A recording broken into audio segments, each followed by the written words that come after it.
let's finish up with blackjack here. Here are some other things that really make it look to me like this is some kind of a hoax to try to get, quote unquote conspiracy-minded people to look like nut jobs. We're not. Well, exactly. We're not. We are pointing out that false flag attacks often do happen on days of drills, and this is very bizarre that they would put this in there.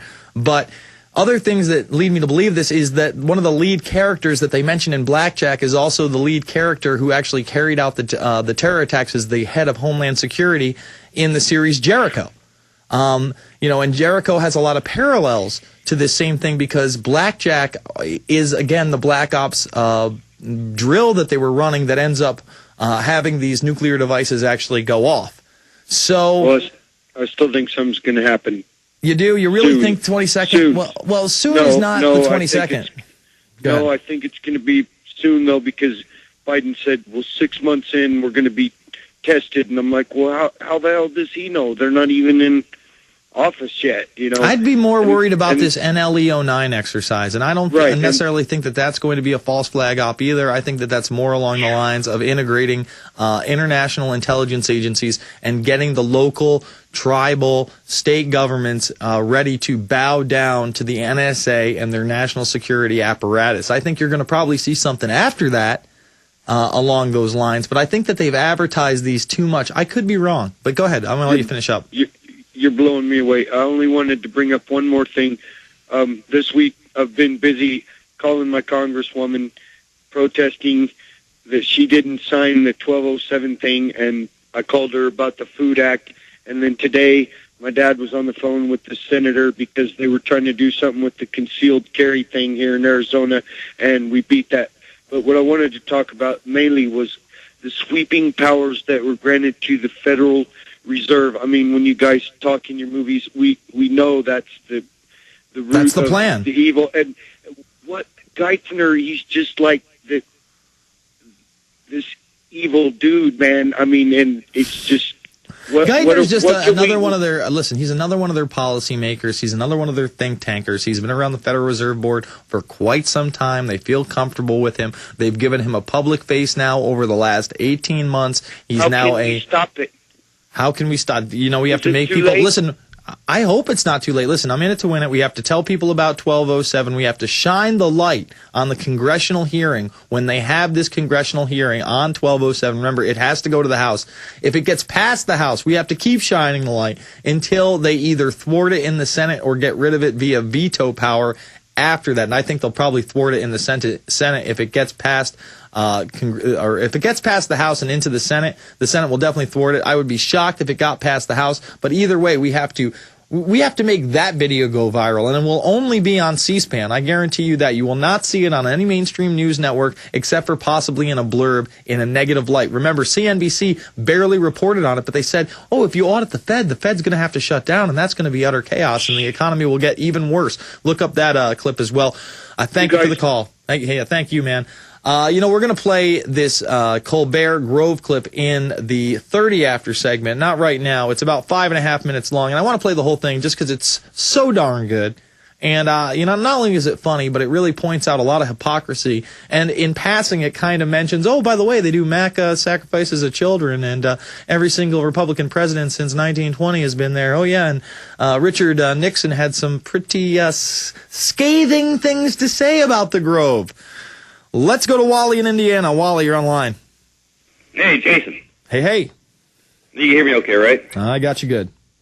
All right. I've been listening to you guys for quite a while, and there's a few things I want to bring up. One thing is 911. Okay. You said you've done a lot of research. I remember watching that happen live that morning, and there was a reporter that was commenting at the time of that catastrophe, and he actually said, what freedoms are we going to have to give up in order for this not to happen again? Did you ever happen to hear that guy? Yeah, a lot of people said it. If you watch my movie Fabled Enemies, I think I put something similar by news anchors, separate ones, in both the intro and the outro of the film. The aftermath is a big compilation of people saying, you know what, we're just going to have to give away those freedoms. And I think one of the news guys that I have in the end as well, I also have Matt Lauer saying, well, I really hope that people don't make a big fuss about the things, the civil liberties they're going to have to sacrifice because, we're all going to have to do it for the greater good. But it was a main talking point as soon as the attacks happened. Well, I know it was happening, at that moment. Mm-hmm. And I was like everybody else. I was watching it, and I was shocked, and I heard this guy say this, and I go, what? And I woke up and said, I don't think so. I said, why would we have to give up any of our freedoms or liberties in order for this not to happen again? Well, you know what? That's crazy. I think it is crazy, but then, you weren't interviewed and put on live news because I saw plenty of man-on-the-street interviews, especially, where they really like to get the fearmongers?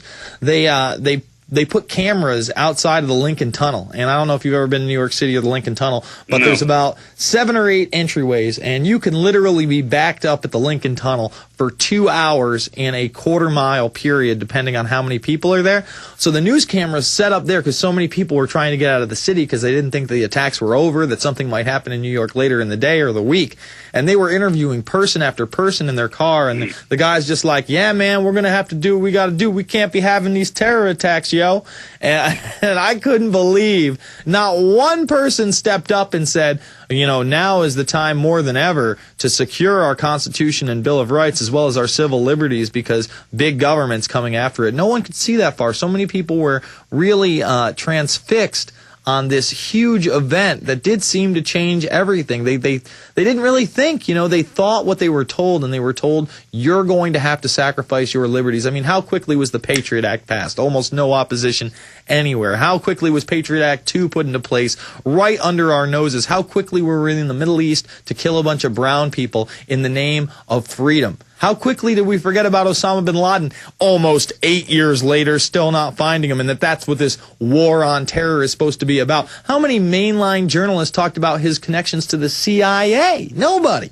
So that PSYOP ran big time, and big time for the establishment. It worked on a big level, and it wasn't until 9/11 truth started hitting big time in the 4th and 5th years after 9/11 that the establishment really got shook up and people started waking up. And not enough people are woken up, man. We have to work every day to wake people up to 9/11. You got anything else for me, Wally? Back to that same point. You said you had some of the extras in one of your films, because that's how I come across you guys. Around Christmas time, I was trying to look at some old footage on YouTube, and I was trying to find the video or the audio that I'd listened to.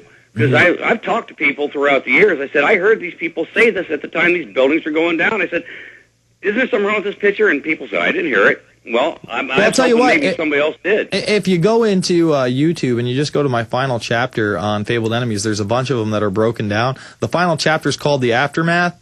And there's a whole section in there how the media really just led us down the path. So go check that out. I think I have like 3 or 4. Oh, one more thing, Jason. One more thing. You got it. I live up here in Indiana, NAFTA highway territory. Well, it's a good old, my governor, Mrs. Daniel, sold her toll road out. Oh. And I happen to work at a foundry. And I pour iron every day. And I can guarantee you that iron is orange and aluminum is not orange. And I work in a cast iron foundry, and it melts at 2,200 degrees, and steel melts at 2,700 degrees, and I pour it every night. Are you saying that the videos showing molten metal pouring out of the tower couldn't be the plane? You mean that's actually molten metal, sir?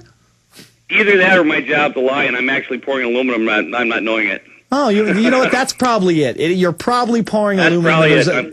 There's a big conspiracy to not let you know that you're working in an aluminum factory and not iron. I thank you for the call, Wally. Hey, I thank you for the call. I got to jump, man, but spot on, man. Anybody who works with metals and anybody who's seen Stephen Jones's experiment that disproves this quote-unquote aluminum theory. Oh, that's aluminum from the plane pouring out of the building with office furniture and the likes. That's what that is. No, it's either steel or iron or a combination of both, because you can see it going down and dissipating 20, 40, and 60 floors below where it's pouring out, and it looks exactly like a foundry.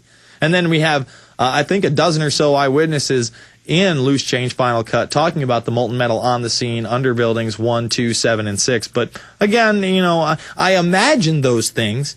That's why they went on the television, because of my imagination. And then through that, I was able to capture that. None of it's actually real. And then I put it into a movie, which is all fake, apparently. And apparently, we've all admitted it's fake. You know, they'll say anything. You know, I had to watch that History Channel documentary before he put out Loose Change Final Cut with Lester Holt saying, well, the loose change guys are going away from the controlled demolition thesis. No, it's a 40-minute segment in the movie. We never said that to anybody. If we had said that, they would have put us saying that on camera. But we never said it, so they said it for us. All right, let's go to Mark in Maryland. Mark, you're on the line. Hey, Jason. Hey. Jason, you know, I was listening to the fellow talking about ICANNs, and bells rang in my head, and I had to call in. Mm-hmm. I got to tell you, Jason, there's two nonprofits that you need to be listening for, because if the government gets control of these two organizations, that's the end of the Internet. Now, one of them is ICANNs, which he was talking about. The other one is IANA. Well, listen, we're at a break, but we'll come back in 4 minutes, and I'll talk to you about ICANN and IANA. I don't even know what the acronym for IANA is, but I guess we're going to learn as I learn, audience. You know, I'm not perfect.